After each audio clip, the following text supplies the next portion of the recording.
Hello everyone. Construction technology ની અંદર આપણે લાસ્ટ 2 લેક્ચરની અંદર ઇન્ટ્રોડક્શન નામનું ચેપ્ટર આપણે સ્ટાર્ટ કર્યું હતું. તેની અંદર આપણે કયા કયા ટોપિક ભણ્યા હતા? તો કે ફર્સ્ટ એમાં ટોપિક હતો જુદા જુદા પ્રકારના સિવિલ એન્જિનિયરિંગ બાંધકામો. તેમાં આપણે અલગ અલગ પ્રકારના ડિફરન્ટ ટાઈપ્સના સિવિલ એન્જિનિયરિંગ સ્ટ્રક્ચર્સ જોયા હતા. તેમાં હતું બિલ્ડિંગ્સ, પછી હતું buildings for transportation and communication, water supply and drainage structures, irrigation structure, industrial structures, military structures, special structures and miscellaneous structures. Ready? પછી સેકન્ડ પોઈન્ટ આપણે જોયો હતો difference between load bearing structure and frame structure. તફાવતની આપણે વાત કરી હતી કે લોડ બેરિંગ સ્ટ્રક્ચર એટલે શું થાય? તો કે તેમાં સ્લેબ, વોલ અને ફાઉન્ડેશન. રેડી? ઉપરથી આવતો લોડ હોય, સ્લેબનો વજન શેના ઉપર ટ્રાન્સફર થાય? દિવાલો ઉપર. દિવાલોનો લોડ શેના ઉપર ટ્રાન્સફર થાય? ફાઉન્ડેશન, અને ફાઉન્ડેશન ટુ જમીન. રેડી? તો એને કેવું સ્ટ્રક્ચર કહેવાય? Load bearing structure. ફ્રેમ સ્ટ્રક્ચરમાં શું આવે? તો કે તેમાં સ્લેબ પછી beam, column and foundation. Ready? અને પછી જમીન ઉપર ટ્રાન્સફર થાય. એટલે ઉપરથી જે સ્લેબનો વેઇટ કેના ઉપર આવે? બીમ પર. બીમનો પછી કોલમ પર, અને કોલમનો લોડ શેના ઉપર ટ્રાન્સફર થાય? તો કે ફૂટિંગ અથવા તો ફાઉન્ડેશન પર. રેડી? એમાં દિવાલો હોય તો દિવાલો શેના માટે હોય? તો કે ડિવાઈડ કરે એક રૂમ અને બીજા રૂમ તરીકે. અને એમાં જે દિવાલો કરેલી હોય એની થિકનેસ કેવી હોય છે? પાતળી. એ દિવાલોને કેવી રીતે દર્શાવવામાં આવે છે? તો કે પાર્ટીશન વોલ એને કહેવામાં આવે છે. અને લોડ બેરિંગ સ્ટ્રક્ચરમાં દિવાલોની જાડાઈ કેવી હોય છે? વધારે હોય છે. કેમ કે બધો લોડ જે આવતો હોય તે તેના ઉપર ટ્રાન્સફર થવાનો છે? વોલ્સ પર. જ્યારે આ ફ્રેમ સ્ટ્રક્ચરમાં લોડ કેના ઉપર ટ્રાન્સફર થાય છે? તો કે બીમ, કોલમ હોવાથી દિવાલો વજન લેતો નથી. રેડી? આપણે ડિફરન્સની વાત કરી હતી. ત્યારબાદ લાસ્ટ આપણે જોયું હતું component of residential building and there function. તેમાં આપણે ખાલી એનું 3 આપણે નામ જ જોયા હતા કે કયા કયા આવે? Foundation, substructure and superstructure. પછી મેં તમને સ્કેચ આખું સેક્શન સમજાવ્યો હતો. રેડી? રેસિડેન્શિયલ બિલ્ડિંગનો. આજના લેક્ચરની અંદર આપણે જે કમ્પોનેન્ટ આપણે 3 જોયા હતા, ફાઉન્ડેશન, સબસ્ટ્રક્ચર એન્ડ સુપરસ્ટ્રક્ચર, એના બધા વિશે આજે આપણે ડિટેલ્સમાં અભ્યાસ કરવાનો છે. તો ચાલો શરૂઆત કરીએ. તેમાં ફર્સ્ટ છે ફાઉન્ડેશન, એટલે કે પાયા. It is the lowest part of the structure below the ground level which in direct contact with the ground and transmit all the loads to the ground. Ready? પાયો એ મકાનનો સૌથી કેવો હોય? નીચેનો ભાગ છે. જે મકાનનો જે લોડ હોય તે જમીન ઉપર કેવી રીતે ટ્રાન્સફર કરે છે? સલામત રીતે જમીન પર ટ્રાન્સફર કરે છે.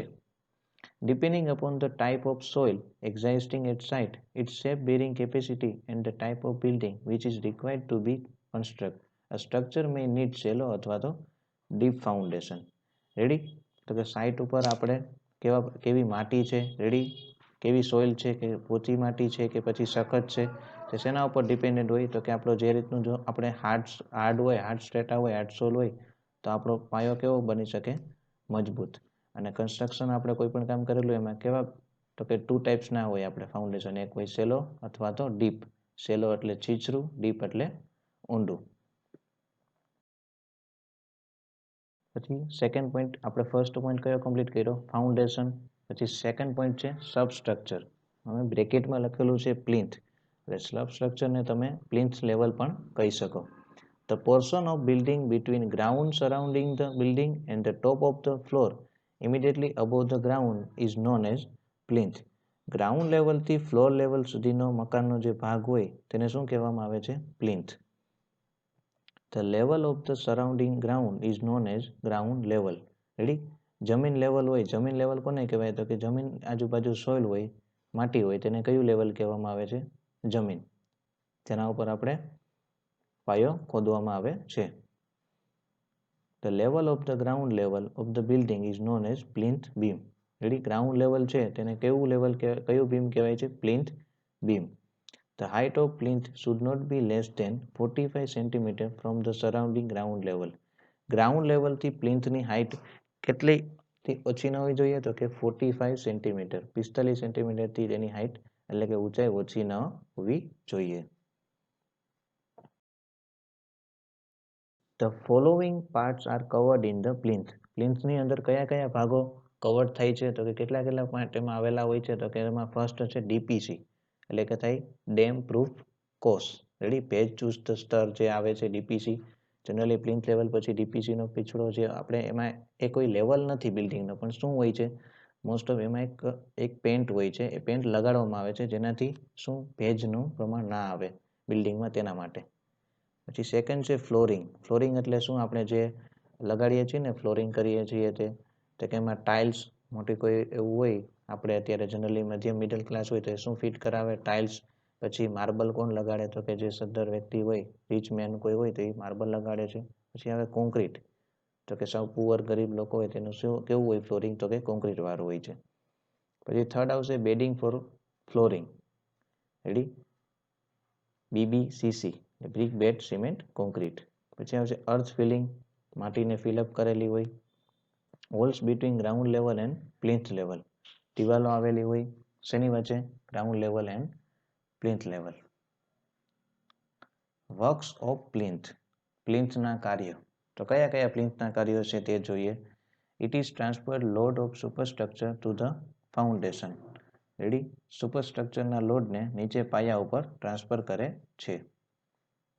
It is works like retaining wall, retaining wall તરીકે કામ કરે છે. શું કામ એ પ્લિન્થને રિટેનિંગ વોલ તરીકે કામ કરે છે તેવું કહે છે, તો કે ફર્શ માટે જે કરેલું માટી કામ હોય તેને પ્લિન્થ આપણે શું કરે છે, એને રિટેન કરે છે, શું ટકાવી રાખે છે. ખબર ને, પ્લિન્થ ભરેલું હોય તો એ જે માટી કામ આપણે ડાયરેક્ટ તો ફ્લોરિંગ નથી થઈ જતું, ટાઇલ્સ આપણે ફિટ કરવી તો એની નીચે શું હોય છે, માટી નાખેલી હોય છે. રેડી, લેવલ સરફેસ કરવામાં આવે છે, ત્યારબાદ ટાઇલ્સ ફિટ કરવામાં આવે છે. તો એ માટીને ટકાવી રાખવાનું કામ કોણ કરે છે, plinth. It is protect house from moisture, મકાનનું ભેજથી શું કરે છે, રક્ષણ કરે છે.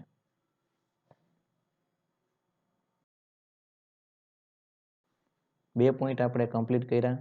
ફર્સ્ટ પોઈન્ટ હતું આપણું ફાઉન્ડેશન, સેકન્ડ પોઈન્ટ હતું સબસ્ટ્રક્ચર, હવે લાસ્ટ પોઈન્ટ છે સુપરસ્ટ્રક્ચર.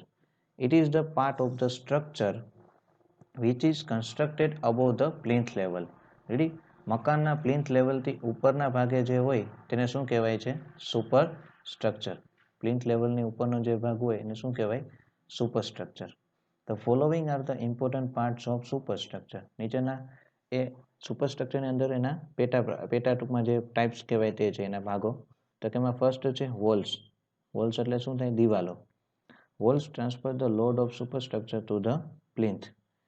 દિવાલો સુપરસ્ટ્રક્ચરના લોડને નીચે પ્લિન્થ ઉપર ટ્રાન્સફર કરે છે. Walls are provided to divide the floor space in desire pattern. Ready, દિવાલો છે તે આપણે જે રૂમ હોય અથવા તો કોઈ પણ આપણો એક માળ હોય તેને ડિઝાયર એટલે કે આપણે જે મનપસંદ જે આપણે એના પેટર્નની અંદર એ ડિઝાયર શેપમાં ડિવાઈડ કરે છે. સેકન્ડ પોઈન્ટ છે flooring.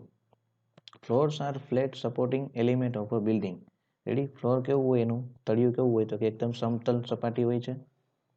The basic purpose of a floor is to provide a firm and dry platform for people and other items like furniture, store equipment and etc.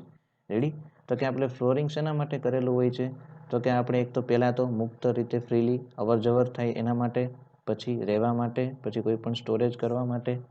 Ready, storage શેનું તો કે આપણે કોઈ પણ furniture રાખેલું હોય, sofa set, ready, પછી chairs, આ બધું રાખેલું હોય તો એના માટે શેના આ ઉપર રાખેલું હોય, તો કે જે ફ્લોરિંગ કરેલું હોય તે. ફ્લોરિંગ શેનું હોય, ટાઇલ્સ, માર્બલ એન્ડ કોન્ક્રીટ.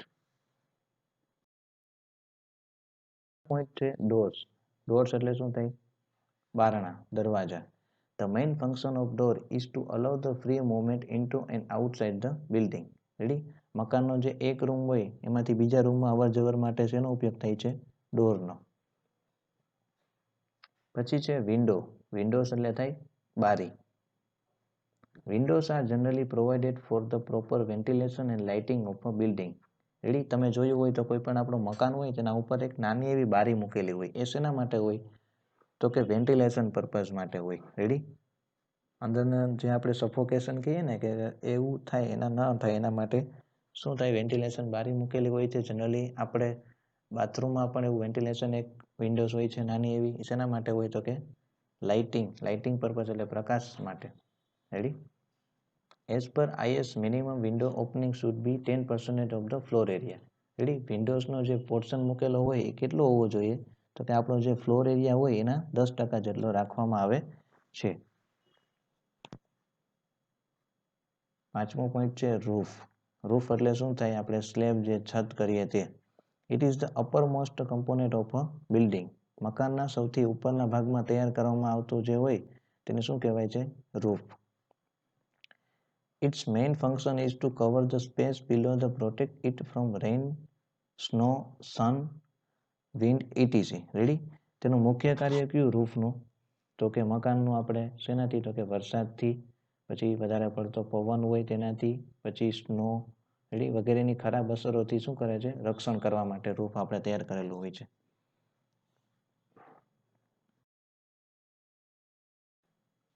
પછી છે વિન્ડો સીલ. રેડી? બારી જે આપણે મૂકેલી હોય એનું જે નીચેનું જે લેવલ હોય એને શું કહેવાય છે? Window seal.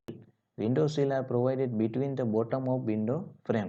જે બારીની જે ફ્રેમ હોય એની નીચે જે પ્લેટફોર્મ તૈયાર કરેલું હોય એને શું કહેવાય છે? Window seal. It is made of stone અથવા તો આરસીસી. તે શેની બનેલી હોય છે? તો કે પથ્થર અથવા તો આરસીસી. આરસીસીનું ફૂલ ફોર્મ શું થાય? Reinforce cement concrete. To protect the top of wall from wear and tear. Ready? ઉપરની જે દિવાલ હોય તેને શેનાથી આપણે રક્ષણ કરે છે? તો કે વિયર એન્ડ ટીયર, ઘસારા. એટલે કે આ સીલ લેવલ હોય તે દિવાલનું ઘસારા સામે રક્ષણ કરે છે. પછી છે લિન્ટલ.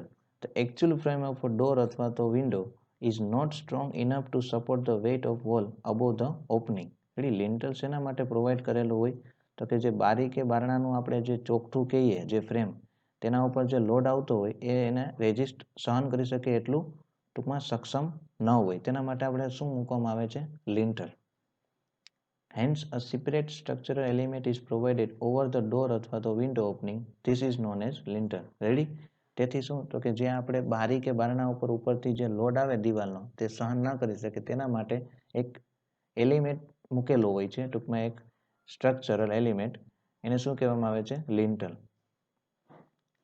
પછી છે વેધર શેડ્સ અથવા તો છજ્જા. Ready?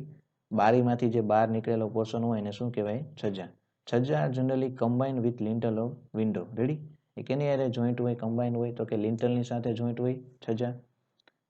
It protect them from sun, rain, frost, etc. Ready? છજ્જા આપણું શેનાથી રક્ષણ કરે? તો કે પહેલાં તો જો આપણે રેઇન આવતો હોય, વરસાદ આવતો હોય, તો એ ત્રાંસો વરસાદ હોય તો આપણા બારી અથવા તો બારીની અંદર આપણે એન્ટર ન થાય, બારી અથવા દરવાજામાં એન્ટર ન થાય. પછી બીજું પવનથી રક્ષણ કરે છે અને તડકાથી.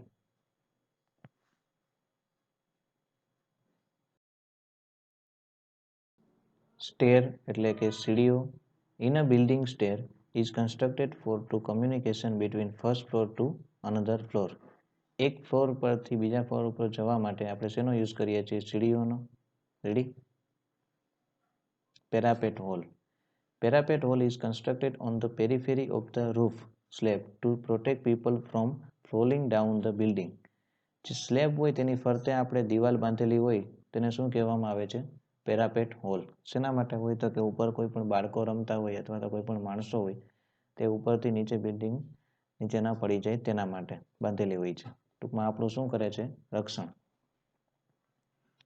લાસ્ટ પોઈન્ટ છે coping. Coping is provided on the top of parapet wall. Parapet હોલની ઉપરની બાજુ શું આપણે કન્સ્ટ્રક્ટ કરેલું હોય? Coping. It prevents entry of moisture from the top of wall and improve aesthetic of a building.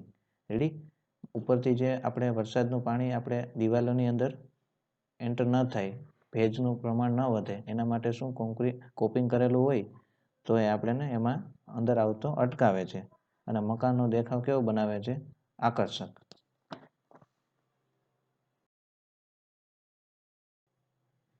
Thank you guys. I hope કે તમને લોકોને બધું સમજાઈ ગયું હશે આજના લેક્ચરનું. આજના લેક્ચરની અંદર આપણે ડિટેલ્સમાં બધા પોઈન્ટ વિશે અભ્યાસ કર્યો. Foundation, substructure, superstructure. રેડી? તો આજના લેક્ચરમાં આપણે કયા કયા પોઈન્ટ જોયું હતું? ફર્સ્ટ હતું ફાઉન્ડેશન. એની અંદર જોયું કે જમીન લેવલથી જે નીચે આપણે ખોદકામ કરેલું હોય એને શું કહેવાય? ફાઉન્ડેશન. પછી ફાઉન્ડેશનમાં છેલ્લો ફાઉન્ડેશન હોય અથવા તો ડીપ ફાઉન્ડેશન કરેલું હોય. પછી શું જોયું તો આપણે? સબસ્ટ્રક્ચર. રેડી? તો કે ગ્રાઉન્ડ લેવલથી ફ્લોર લેવલ સુધીનો જે મકાનનો ભાગ હોય એને શું કહેવાય? તો કે સબસ્ટ્રક્ચર. રેડી? પછી એમાં આપણે પ્લિન્થનું જોયું તો કે પ્લિન્થનું કયું કયું વર્ક્સ હોય તો કે સુપરસ્ટ્રક્ચરના ભારને નીચે પાયા ઉપર ટ્રાન્સફર કરે છે. પછી રિટેનિંગ વોલ તરીકે કામ કરે છે અને ફર્શ માટે કરેલા માટીકામને ટકાવી રાખે છે. પછી મકાનનું ભેજથી રક્ષણ કરે છે. પછી જોયું તો આપણે સુપરસ્ટ્રક્ચર, તેમાં એના ડિફરન્ટ ટાઈપ્સ હતા. ફર્સ્ટ હતું એમાં દિવાલો. રેડી? પછી હતું ફ્લોરિંગ, પછી હતું ડોર્સ, વિન્ડોઝ, રૂફ, પછી window sill, lintel, weather shade, stair, parapet wall અને લાસ્ટમાં શું જોયું હતું આપણે? કોપિંગ. કોપિંગ શેના માટે કરેલું હોય? તો કે આપણે પેરાપેટની ઉપર આપણે ટોપ મોસ્ટ પાર્ટ હોય તેની ઉપર શું કરેલું હોય? કોપિંગ કરેલું હોય. તેનાથી ઉપરથી વરસાદ આવે તો એ પાણી એમાં એન્ટર ન થાય તેના માટે. રેડી? અને મકાનનો દેખાવ કેવો બને છે? આકર્ષક. તો આજના લેક્ચરની અંદર આપણે ફર્સ્ટ ચેપ્ટર કમ્પ્લીટ કર્યું. આપણા ફર્સ્ટ ચેપ્ટરની અંદર કયા કયા પોઈન્ટ આપણે અભ્યાસ કર્યો તો કે different types of civil engineering structure. એક્ઝામની અંદર આ મોસ્ટ એમપી ક્વેશ્ચન છે ફ્રેન્ડ્સ. જો તમને 7 માર્કની અંદર આ ક્વેશ્ચન પૂછાય તો તમારે બધાય પોઈન્ટ સમજાવવાના રહી. જો તમને ખાલી 3 માર્ક્સની અંદર પૂછાય તો તમારે ખાલી 9 પોઈન્ટ્સ લખી અને કોઈ પણ 1-2 સમજાવી દેવાના. પછી ડિફરન્સ કરાવ્યો, એ બી મોસ્ટ એમપી છે. લોડ બેરિંગ સ્ટ્રક્ચર અને ફ્રેમ સ્ટ્રક્ચર. અને થર્ડ પોઈન્ટ આપણે જોયો component parts of residential building. Next લેક્ચરની અંદર આપણે ન્યૂ ચેપ્ટર સ્ટાર્ટ કરશું.